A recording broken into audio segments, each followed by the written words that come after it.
अगर ये वृत्ति नहीं आई तो प्रहलाद जी कह रहे भगवान को प्रसन्न कर लेना बड़ा कठिन हो जाएगा। भगवान को प्रसन्न करने के लिए कोई विशेष प्रयास की जरूरत नहीं है, कुछ साधन बता रहे हैं। गुरुदेव भगवान का आश्रय ले लेना, अर्थात गुरु का वर्ण कर लेना, प्रेम पूर्वक गुरुदेव के चरणों की सेवा करना, अपने को जैसे भगवान रह रहे हैं उसमें रख रहे हैं उसमें हमें राजी रहना। जोई जोई प्यारो करे सोई मोहि भावे। जैसी परिस्थिति है, जैसी स्थिति हम राजी हैं। संतुष्टायेन केनवा जथा लाभ संतोष सदा काहू सो कछु न चाहोगो। ये भगवान के प्रसन्न करने के लिए साधन है। पहला गुरुदेव का आश्रय लेकर प्रेम पूर्वक उनकी सेवा। दूसरा है जैसे भगवान तुम्हें रख रहे हैं तुम्हारे लिए स्थिति बिल्कुल ठीक है, भगवान से पास होकर वो स्थिति आई, भले भयावह है, भले दुखद है, भले अव्यवस्था है, लेकिन पक्का मान लेना अगर आप उसमें राजी हो गए और नाम जप किए तो उसी स्थिति से आप भगवत प्राप्त महात्मा हो जाएंगे। जो स्थिति परिस्थिति को बदल करके भजन करना चाहते हैं उनका कभी भजन सिद्ध नहीं होगा। जैसी परिस्थिति है उसी परिस्थिति में भजन करके दिखाओ, तब आप सिद्ध पुरुष हो जाओगे। जैसी परिस्थिति है, भागने की जरूरत नहीं है। जैसे भगवान की माया से ऐसा प्राय होता है कि हम यहां वास कर रहे हैं, भजन कर रहे हैं, बिल्कुल आसपास में ऐसे लोग रख दिए जाएंगे जो आपसे ईर्ष्या करें, आपकी निंदा करें, प्रतिपल उठते बैठते आपका हृदय जलावें, आपको सहना पड़ेगा। अगर आप सोचते हैं स्थान परिवर्तन करने से तो फिर स्थिति नहीं आएगी। भगवान ने वो परिस्थिति दी है जिससे आप परिपक्व महात्मा बन जाए, परिपक्व साधक बन जाए। इसलिए भागो मत किसी परिस्थिति से, उसी परिस्थिति में डट कर भजन करो। श्री प्रहलाद जी कह रहे हैं जैसी भगवान ने स्थिति परिस्थिति दी है उसी परिस्थिति में खूब भजन करो, परिस्थिति बदलने की कामना मत करो।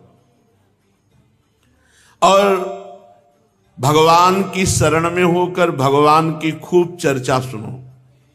भगवत प्रेमी महात्माओं के संग से ये सहज में मिलती है भगवत चर्चा, क्योंकि उनका स्वभाव होता है, उनका व्यसन होता है, उनका नशा होता है भगवत चर्चा करना। तो भगवत प्रेमी महात्माओं के संग से खूब भगवत चर्चा सुनना, भगवत चर्चा करना, भगवान नाम जप करना, भगवान के श्री विग्रह की सेवा पूजा करना, और सर्वशक्तिमान भगवान सर्वत्र विराजमान है ये भावना करना। जब आप इतना करोगे तो आपके हृदय से ये 6 विकार नष्ट हो जाएंगे जो पूरी सृष्टि को पराजित किए हुए हैं। काम क्रोध लोभ मोह मद मत्सर एवं निर्जित षड्वर्गैः क्रियते भक्तिरीश्वरे। भगवान की भक्ति का फल क्या मिला? काम क्रोध लोभ मोह मद मत्सर ये नष्ट हो गए। ये हमको सदैव गुलाम बनाए हुए थे, अब भक्ति के प्रभाव से, भजन के प्रभाव से हम इनके ऊपर उठ गए। इनका प्रभाव हमारे ऊपर ना पड़े तब माना जाएगा कि आपकी भक्ति परिपक्व हो गई है, आपकी भक्ति सिद्धावस्था की तरफ जा रही है।